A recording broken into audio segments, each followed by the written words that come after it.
Good morning, everyone. Thank you for being with us. I am Océane Herrero. I cover tech and AI for Politico, and I'm based in Paris. Today, we have the pleasure to virtually welcome Thomas Courbe. Thomas Courbe, you are the Director General for Enterprises of the French Ministry of the Economy and Finance. Thank you for being with us. It's always a pleasure to have you. And we have a lot of topics to cover, so let's get into it. It isn't a surprise to anybody, but digital sovereignty and artificial intelligence are taking up digital policy at the national and European level. The French Director General for Enterprises is increasingly taking stances on both those topics. First and foremost, Thomas Courbe, let's try to define European priorities for more digital sovereignty and the European countries' cooperation on this. As you may know, France and Germany are trying to reach a common definition of digital sovereignty. It's a work that started last autumn, and that's expected to lend to results in the coming months. So maybe, Thomas Courbe, could you tell us where we are in this process and what are the main priorities of this definition? Yeah, thank you, Océane, and sorry for not being in Brussels with you today. I would start, as you invite me to do so, by defining our priorities in terms of digital sovereignty. And I would say that it is based on three main pillars that are first, mastering the core technologies such as AI, quantum computing, cybersecurity, or cloud. And for that, in France, we have been investing heavily through our investment plan, France 2030, and we now have vibrant ecosystems in AI and additionally 5 gigawatts of AI data centers that are secured to provide computation capacities. In quantum, also very promising startups. We have 17 certified secure cloud offers in France that are the results of these investment and in our view that are the first step towards sovereignty, which is mastering these technologies. Second element of sovereignty is staying in the race of competitiveness and so of digitalization. And we are focusing, for example, on adoption of AI by SMEs. And for that, we have a very also concrete plan with 600 ambassadors across France that provide advice and raise awareness of SMEs towards AI. And we have got some good results in roughly since 2023, doubling the rate of AI adoption by SMEs. We also have the aim to train 15 million professionals on AI by 2030 as an element of this adoption, acceleration of adoption. And third, probably element of this sovereignty is obviously regulation, and it has been addressed before. And it is all aspects of regulation as an element of sovereignty. First, to give security and previsibility in the legal framework, and this is what we aim to do in the implementation of the AI Act, for example. Second, to continue our efforts to bring level playing field in regulation. And you were mentioning the Sovereignty Summit in Berlin. During that summit, the Commission announced the launch of an inquiry under the AMA framework on cloud services, and it is another important step in what regulation can bring in terms of level playing field. And obviously, we have a larger scope of regulation. And as you know, in the G7 French presidency, minors protection online is a key priority. And I know that you will address that issue this afternoon, but it is an illustration of the large scope of what we expect from regulation. So these are the three cores of our efforts towards sovereignty. So as you said, there are a lot of efforts that are deployed in France, but I'm getting back to this idea of common definition because of a lot of the debate on digital sovereignty also happens at the European level. So do you believe France and Germany can reach an agreement on what the priorities for digital sovereignty are, and what are your, let's say, non-negotiables on this? Yeah, I think this definition is indeed very important, and we announced the launch of this work during the Berlin summit, and it is important for at least two reasons. First one, and I can come back on that later if useful. First one is that we are convinced that, as the US did, public procurement is a key lever to support emerging companies and to support the development of European solutions in digital solutions in Europe. And second, we have in Europe, in France in particular, but more broadly in Europe, raising awareness of companies that require sovereignty in the digital solution they use. And to reach both these goals, we need a clear definition of what is a European digital service. For that, we also want to draw lessons of what the US did, for example, and we agree with the idea that it is not a question of nationality of the company, and we consider that the definition of a European digital service should be made, whatever the nationality of the company, by assessing the added value that is located in Europe and that is under European control.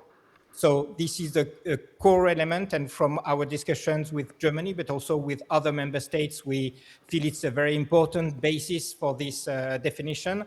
Now we have, to answer your question, we have worked with our German colleagues since November. We are at this stage at, I would say, government approval level of this work. And I will not talk, obviously, for my German colleagues, but as far as France is concerned, as soon as we have this approval, we would like to first enter into a consultation with the private sector, in particular to try to determine the most efficient way to set the criteria, criteria for this definition, to apply this definition of the added value in Europe of a digital service, to consider it as a European digital service. And after this consultation, we would like to have this contribution sent to the Commission so that the Commission can take into account in the coming Cloud and AI Development Act, which is a very important step for the Europe sovereignty, that we would like this definition to be taken into account in this proposal. Thank you. We'll get back a bit later on the French digital sovereignty strategy at the national level, but just to stay on the debates that heat up in Brussels, a question on the AI omnibus. Germany wants to exempt machinery and industrial AI from the scope of the AI Act. Is that something France could rally to? And is there any other caveat or change that you would like to see for to ease the process for French and European companies on this tech? Yeah, in the AI omnibus, I think we have made a lot of progress in agreeing among member states and more generally on what can be simplified. As you know, we have in particular postponed the entry into force of high-risk applications of AI because standards are not ready yet, and it's a strong element of simplification because we do not want companies to have to apply the regulation before the standards that will help them assess their conformity are ready. This is an important step.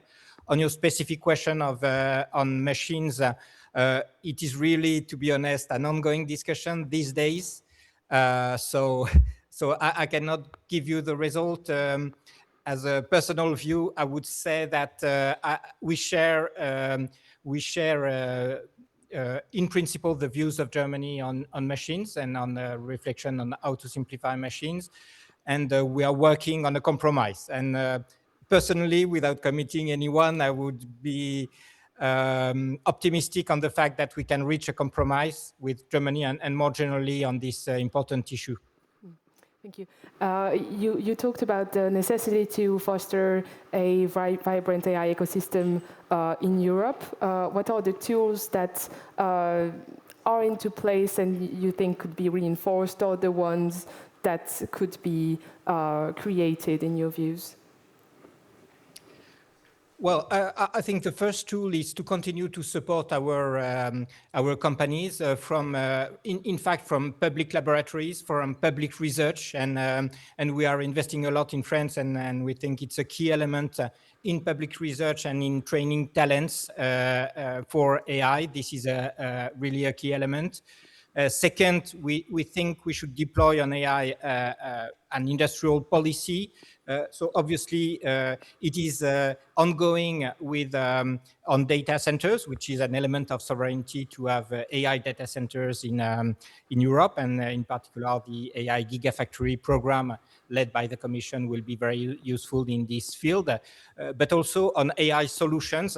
And aside from what we have been doing in the past years since 2018 on supporting the development of AI solutions in France, we focus today together with Germany again on a new IPCI on AI, which will be a real industrial policy program focused on how to strengthen in a cooperative way the development and the implementation of AI solutions in industry, in, for example, automotive industry or in health industry. And this is, for me, one of the key levers in the coming months to support the development, adoption of AI, and it is a very useful tool, IPCIs, because we are working currently with a lot of companies from Europe that can come together to bring solutions in a pre-competitive phase that will be useful afterwards for the diffusion of solutions in the whole European industry. So this is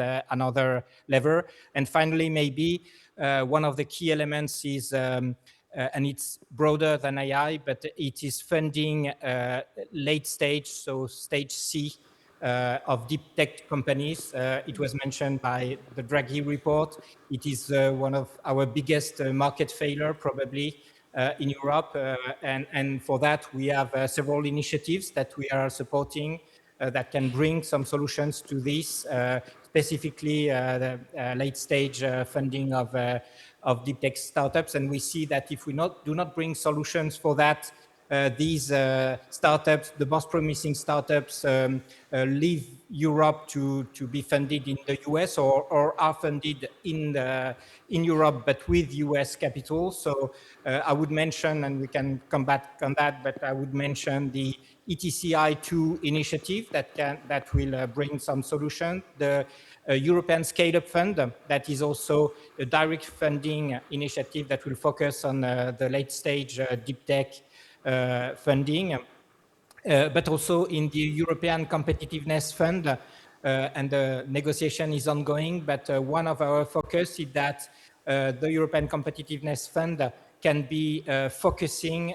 both on the more strategic sectors, such as AI, obviously, or other digital offers, but also on the most promising leading companies that there would be in this European Competitiveness Fund, this focus, so as to concentrate our funding on the most promising companies that can be in the global race in these markets. Thank you. France has its own champion, namely Mistral AI. Do you believe that Europe can still be in the race for state-of-the-art models, or do we need to get more specific on the investments in the companies that European countries should support? Yeah, I think we should do both, and I think Mistral AI is a European champion that is in the race on models, so we should preserve that. Obviously, it is, and you're raising Mistral AI. It is not only in the race on models, but it is also becoming an AI partner for applied AI for large companies. Then it is a very significant move because it's a major aspect of the market. It is also, by the way, an infrastructure provider with Mistral Compute. But we should also, as you mentioned, focus additionally at the same time on other applications, and we have in France other champions that are on other parts of the market. For example, H Company on agentic AI, or Bioptimus on AI applied to health, and these are also companies that should be supported, including through public procurement and also through private procurement. And we have in France this I Choose French Tech program, in which large companies commit to buying more European and French in particular solutions for their own needs, as a way to drive and support the development of these companies. So we should do both, to answer your question, and also continue to support the other parts of the markets in which European companies also have very useful solutions. You talked about private procurement. Do you feel like the international situation has been a wake-up call for private companies on digital sovereignty, or do they still need a push to favor European companies when in their digital strategy? No, I think that there has been a wake-up call, and we have an increasing concern of private companies on all aspects, both resilience, business continuity, and security of data. And on these three aspects, there is really a raising concern we see not only in France, but also more generally in Europe. We can see it either through the announcements made by a lot of companies to use a secure cloud solution, European certified secure cloud solutions, EDF in France, but also SAP in Germany is offering its solutions within a secure cloud solution, the Sens, which is a JV between Thales and Google. And this is, I think, an indication of the rising need for customers to have this kind of data protection solutions, and also obviously cybersecurity solutions. We can see it also on another side, which is that private sector in France has started to elaborate digital resilience index that will allow each company to assess its own resilience, its own dependencies. And at the same time, at government level, we are building up an observatory that will be complementary to the digital resilience index, which is at firm level, to bring at national level an assessment of the dependencies and resilience of digital in all the market segments of digital solutions. Thank you so much, Thomas Courbe, for your intervention on digital sovereignty. I will leave the floor, and up next, my colleague Mathieu Paulet will continue the discussion and focus even more on tech sovereignty. And thank you for remaining seated. Thank you.